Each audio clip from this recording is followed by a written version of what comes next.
Are you a doctor trying to elevate your practice and make your impact on the world long lasting? Ready to go from a hustler to a CEO? Man, you already know. Welcome to the Michael Buffington Show, the podcast that's transforming the lives of doctors. You ready? Let's go.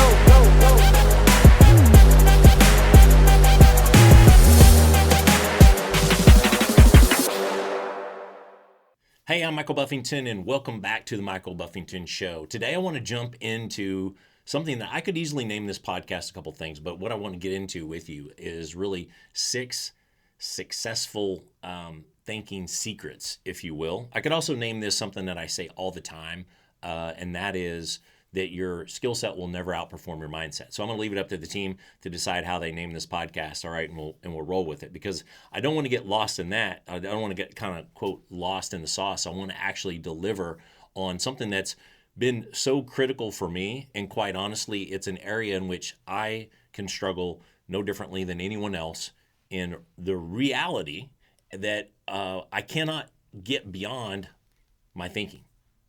Like, if you can't get beyond your thinking, all those skills, all the experiences, all the other successes that you've had in life don't stack up the way that they could. And I've done another show and talking about stacking wins. This is another layer to that. And I'm just excited to jump in this because I think it's going to be super valuable. And these are going to be very tactical things that you could put into place. I'm going to encourage you to listen to this again if you're doing this driving, or jot this stuff down, because you're going to want some notes on really potentially all of them, but several key points that will stick out. Let me just start here. You have to make the pie bigger than just what it is for yourself. And it sounds simply, and maybe you've heard this before, in that, if you have this idea, this scarcity idea, that there is not enough to go around, there may not be enough to go around in your world, where it's, your chiropractic practice, maybe there aren't enough patients to take care of in your community. That's BS, right? We all know that's BS. Yet the idea that there's not enough money to go around, there's not enough food to go around, and I'm not trying to get into a world hunger conversation here. I'm just saying to you, if your mindset is that there's not enough, there will not be enough. I've seen people be wildly successful in practice going into a community that has many chiropractors. Okay, and so it's not about the number of lives that there are to impact. It's about how many lives can you impact. So what you want to do here is look at this from a perspective of, how can I add value? How can I add value to my community? How can I add value to my family? How can I add value to my team, my businesses? How can I add value such that I expand for others? Because we all know the world is full of consumers, right? We've been conditioned to consume. You could consume Netflix, you could consume goods off of Amazon. You are trained.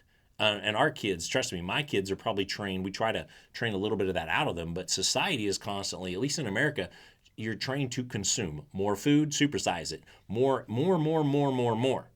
That doesn't lead to or create some successful path or some successful thinking. So let's add value. Let's not be a taker. Let's not be a looter. Let's not be a moocher off of others, because that actually feeds that. And that's why everybody fights over the same piece of the pie, rather than making the pie bigger for everyone. There's plenty to eat in that form or fashion.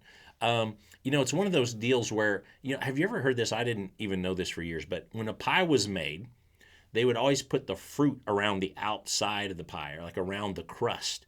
So the reason that people traditionally eat a pie, I don't know if this is you can check yourself and see if you do it traditional way. So if a pie is in like a triangle, you cut it into a triangle or piece. Usually eat from the point of the triangle toward the crust. One of the reasons for that is fruit being less plentiful, okay? They would put the fruit around the outside of the crust, because that's where they could kind of gauge it and make sure that everybody got theirs. Because if they tried to put it in the middle, right, you could get a piece that doesn't have the same ingredients as the other, or the same fruit value, if you will. So they would put that. So people got in the habit of eating from the point out to get to the good stuff at the end. And if you like crust, well, then you think it's the good stuff anyway. If you like fruit or whatever's in the pie, then that's another reason. But that just tells you how long this thinking has actually come into play. And the irony is that everybody ate from the place that lacked the good stuff, as if waiting for the good stuff till later was the thing to do. It's like, okay, why don't we eat dessert before dinner? I don't know. So that's a whole nother conversation. But the first point is add value and create more value in the marketplace. And in that, there's more for everyone. Second thing, be relentless. Like, just be relentless in what you do. I love it. I've got this nasty shirt at home that I bought probably 20 years ago, and I still have it. I can see where it's hanging right now. And it was from Under Armour, back when Under Armour was the biggest thing. And it says relentless on it. Only one word, it says relentless. I love that shirt. When I would put that shirt on, it was a reminder to me, as simple as that is, to be relentless. And part of being relentless is saying no. So being relentless is saying yes to many, many things. Yes to getting up. Yes to training your body. Yes to training your mind. Yes to knowing your numbers in business. Yes, yes, yes. All of those things. It's also being very specific on your no's. You can't do everything for everybody. You can't try to know everything about everything. Like, you just won't. So know when to say no and what to say no to. And sometimes this can get confused with being rude, being selfish, which is a label that people like to drop on you if you say no to things. It will also be, people want to be good people. And I know, whether you believe it or not, I like to do things for other people. Saying no was a skill I had to develop over time because something was going to suffer if I didn't say no. Again, I couldn't do it all, or I couldn't do it all very well. So I had to niche down, do the things that were kind of in my unique ability and in my skill sets back to that initial point. So don't be afraid to say no. One of the greatest things, and I say this to my teenagers, and I've said it since they were toddlers, if you say no, you have fulfilled your commitment. You have immediately fulfilled your commitment. So don't make a commitment and not keep it. Breaking promises, also another podcast I did, another show. But if you say no, you've done it and you move on. Some of you need to be better at saying no. Some of you need to turn up your relentless effort and just not allow yourself to really allow the shortfall, allow the excuses and the reasons and all the things. Like, get in the game, stay in the game. Number 3 on my list is 1% better every day. Like, just 1% better every day. Like, think about what that would do. Over the course of a year, you're going to 3x whatever area you're giving that extra 1%. If you're training, and quite frankly, like, I look recently, the time I'm shooting this, we had just been, I just completed over 200 workouts in the second half of the year. So I was relentless in my pursuit of a different level of fitness. And in doing so, I looked at the results, and not one workout out of the 200 did I not have an increase in a rep, a weight, or a time. Not one in 200. Now, they don't look that impressive. And if you look on my app and you see it, you're like, okay, hey, Michael, that's not a lot of weight. Or, hey, that wasn't a long time to hold the plank. Or you could try to negate it, and you may do that for yourself sometimes in your mind. But I want you to not get in the gap on this and recognize, like, look, hey, 1% improvement day after day after day. I would take that over and over and over again versus 10% and then giving up 5. And 10% and giving up 7, and 5% and giving up 7. Like, pretty soon that's like watching the stock market go up and down, and you may end up back in the same place. 1% improvement every day is massive. So keep that in mind. Embrace the suck. Like, I know you've heard it. I don't know if it actually came related to the Navy SEALs or who coined that phrase when they did. It's been everywhere. It will be everywhere. But here's the thing that people don't elaborate on. Yes, you need to embrace the suck. Like, this is part of successful thinking. This does not mean you have to like the suck or love the suck or want the suck or, whatever.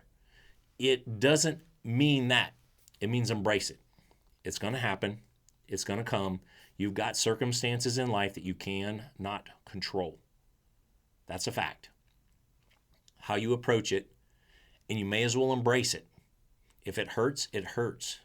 There's nothing that you can change except embracing it, learning the lessons, and pushing through it. Maybe that's reaching out to a friend.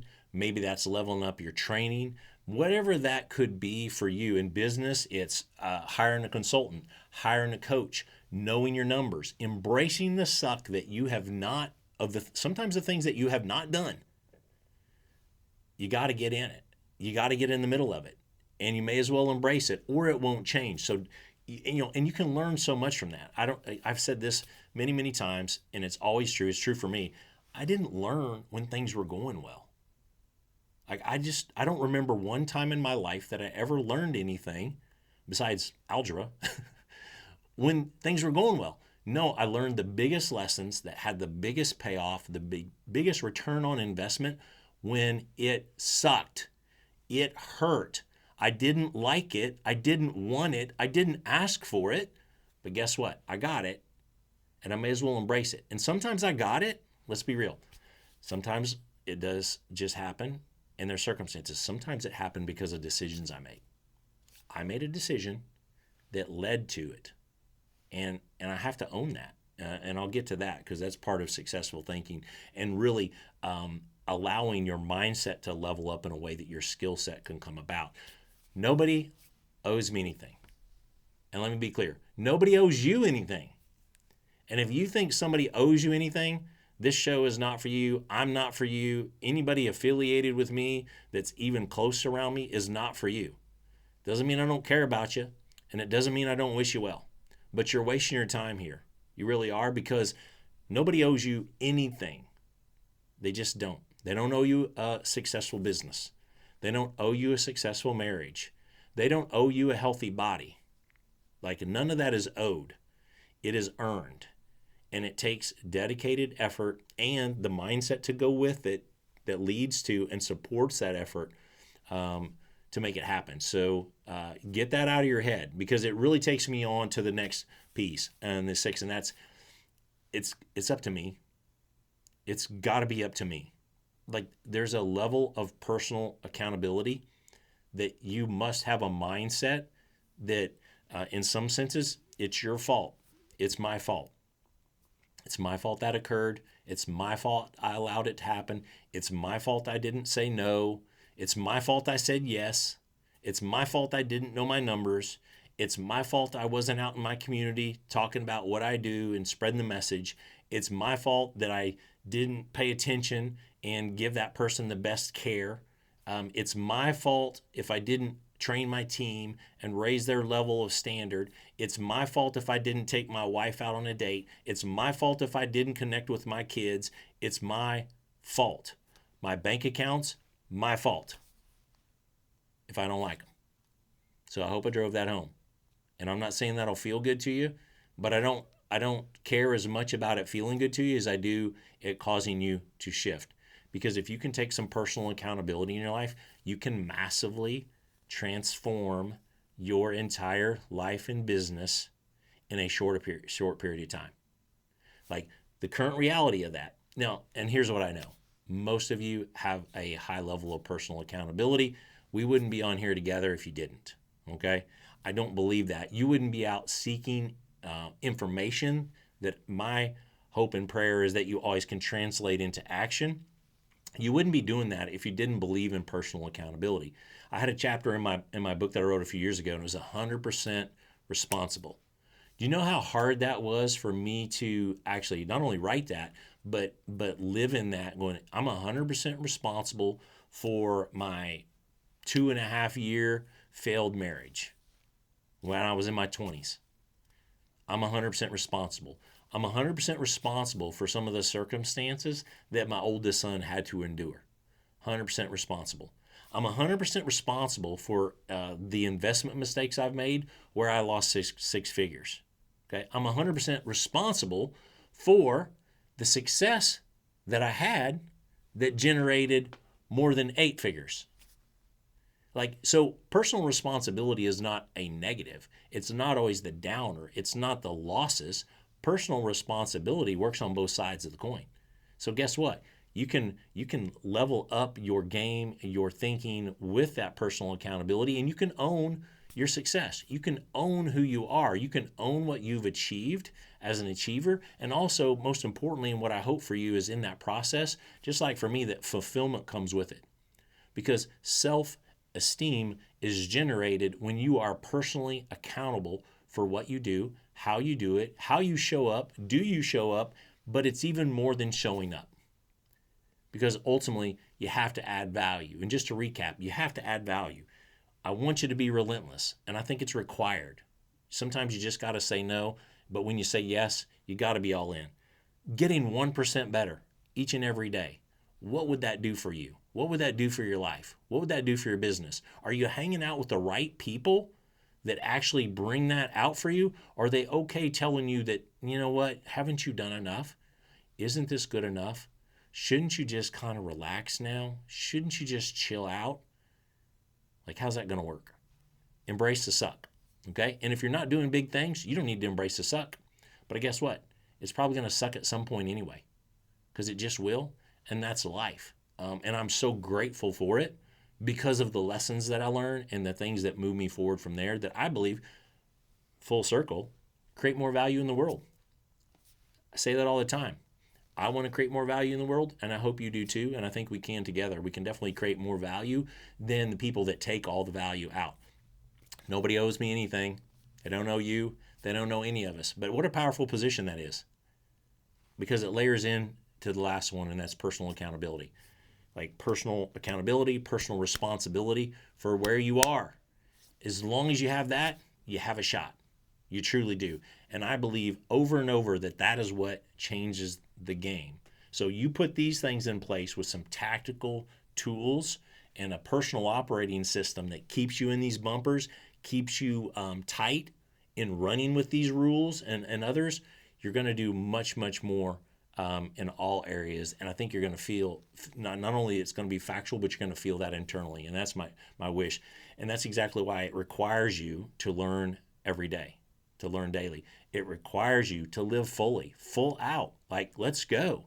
And it, without a shadow of a doubt, you must lead boldly in that. You must lead yourself. You must lead those around you. You must lead boldly, or no matter what, and I say this over and over to end every show, your legacy, never forget that you are your legacy. And that's coming from you, that's coming out from you, that's whether you like it, whether you don't like it. But again, with that personal accountability, you can change it. Make sure you share this up with somebody. Maybe somebody can take one or two of these and employ them in their life. Maybe it's just that maybe it's that 1 degree, that 1% of change that they needed to start to see a different result and truly change the game in every way. And that's what we want to do. That's what we do in Game Changer all the time. It's what I stand for, and I hope it serves you. Share it up. Leave me a comment. DM me. Whatever works for you. I'm ready. Let's go.